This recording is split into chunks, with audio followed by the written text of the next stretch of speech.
The war in West Asia is entering a dangerous new phase. What started as strikes between Israel, the United States and Iran has now fully spilled into the Gulf region. Iran's missiles and drones are reaching two of the region's most powerful countries, Saudi Arabia and the United Arab Emirates. Here's a report to the latest developments unfolding in that region.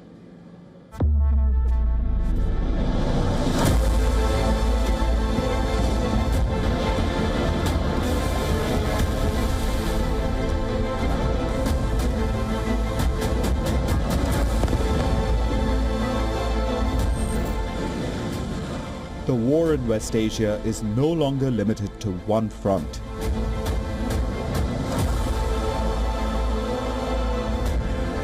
The shockwaves are now hitting the Gulf.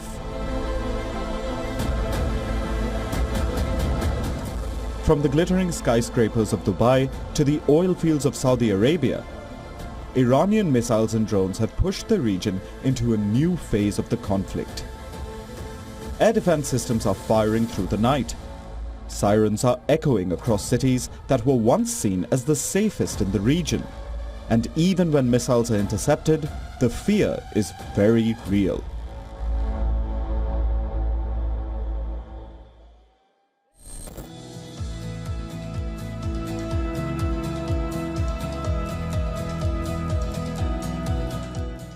Dubai, a city known for luxury, tourism and global business, is suddenly shaken by the sound of explosions in the sky.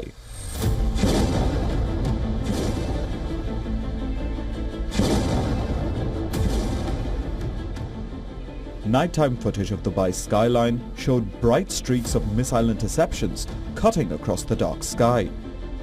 Authorities say multiple ballistic missiles and dozens of drones were intercepted over the Emirates.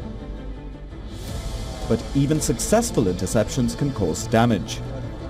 Debris from a destroyed missile fell near buildings along Dubai's busy Sheikh Zayed Road on the 12th of March. Gulf defense systems, many of them supported by American technology, have been working non-stop to end the threats. But the scale of the attacks is staggering. Hundreds of drones and missiles have been fired across the region, turning Gulf skies into a battlefield.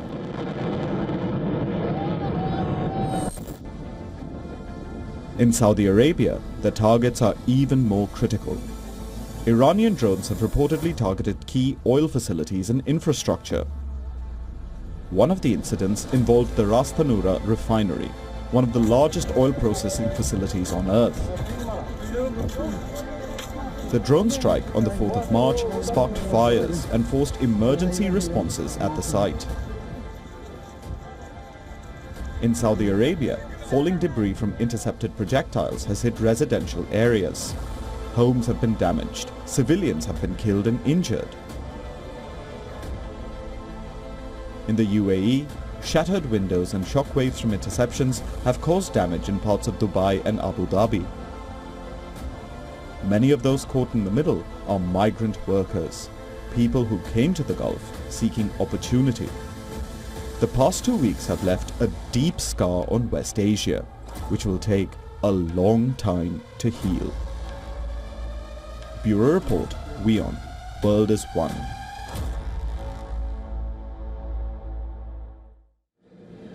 Professor Chuck Freilich is a former Deputy National Security Advisor and professor at Tel Aviv.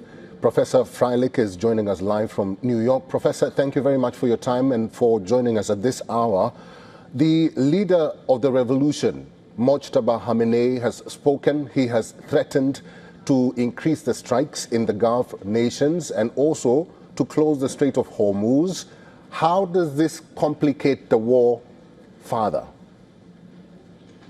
Well, of course, it complicates the war, and this is entirely expected. The Iranians have never tried to hide their intended strategy, which was to do exactly what they have, which is to expand the war to the Gulf states, close Hormuz to international shipping. All of this is a way of creating pressure on the Gulf states to put pressure on Washington to end the war before it achieves its objectives. Now, of course, none of us like to see wars. We'd all prefer diplomatic solutions. but Iran has really resisted them until now. There was a diplomatic deal on the table. They weren't willing to sign it. And if this war is proving ugly, imagine what would happen if it was conducted sometime in the not distant future, when Iran might have already crossed the nuclear threshold and in effect gained impunity from outside attack. So as painful as this is, I think it's an absolutely necessary war that had to be done and has to be brought to its successful conclusion, if that's still possible. Conclusion, you speak about conclusion, Professor. We don't see that conclusion coming anytime soon from the United States and also Israel. Now that you've mentioned objectives, what is Israel's objectives in this war, and have they achieved that objective? Because the regime is still the same. It has not fallen. It's absolutely the case. Look, when the war broke out, I think there was full agreement between the U.S. and Israel on the objectives. It was regime change. It was, of course, severely downgrading the remaining nuclear and missile capabilities, and to the extent possible, limiting Iran's ability to support its proxies in the region, first and foremost Hezbollah and the Houthis. I think the military objectives have largely been achieved. From a purely military perspective, the war so far has been extremely successful. If the objective is regime change, well, no, there it has not been successful, and it is questionable whether that can be achieved. So that I think there are really a couple of options now. One is to declare victory, say our military objectives were achieved, and that's enough. That would be politically difficult both for Trump and Netanyahu. The other possibility is a further escalation in the attempt to force the regime to back down. And there are measures that can be taken, I think, to still achieve that. Professor, let's talk about your second point there, because I want to still understand how can that be achieved if Israel still insists that they're going to murder or assassinate the new leader of the revolution in Iran, and that is Mojtaba Khamenei, and they think and feel that that will change the regime or Iranians will back down. I don't think that will be possible. No, it's not that anyone believes that if you just assassinate the supreme leader's successor, the new supreme leader, that in itself will bring about regime change. It's, first of all, it wasn't just his father who was eliminated at the beginning of the war.